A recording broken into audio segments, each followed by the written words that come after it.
ઘરમાખીનું વૈજ્ઞાનિક નામ તો મસ્કા ડોમેસ્ટિકા. ઘરમાખીનું કેટલું આયુષ્ય હોય છે? તો 1 થી 2 મહિના. ઘરમાખીની ઉડવાની શક્તિ કેટલા કિલોમીટરની હોય છે? તો 1 થી 3 કિલોમીટરની હોય છે. ઘરમાખીના ડિંપકથી કઈ બીમારી થાય છે? ડિંપક એટલે પોરા થાય છે.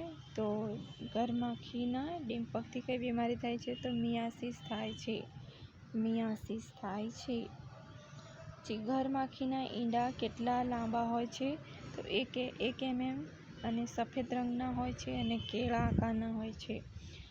ત્યારબાદ ઘરમાખી અર્ધ સપ્તાહમાં અંતે કેટલા ઈંડા મૂકે છે? તો 100 થી 150 જેટલા ઈંડા મૂકે છે. ખાદ્ય પદાર્થ બનાવી વેચતી અને પીરસતા ભોજનાલયો વગેરે સ્થળ પર ઘરમાખીના નિયંત્રણ અને અટકાયત માટે શેનો ઉપયોગ કરવામાં આવે છે? તો મેલેથિયનનો ઉપયોગ કરવામાં આવે છે. ત્યારબાદ ગદ્યડીય એપ્લિકેશન દ્વારા મેલેથિયન ઘરની આસપાસ તથા વનસ્પતિ ઉપર છાંટવા માટેનું સૂત્ર.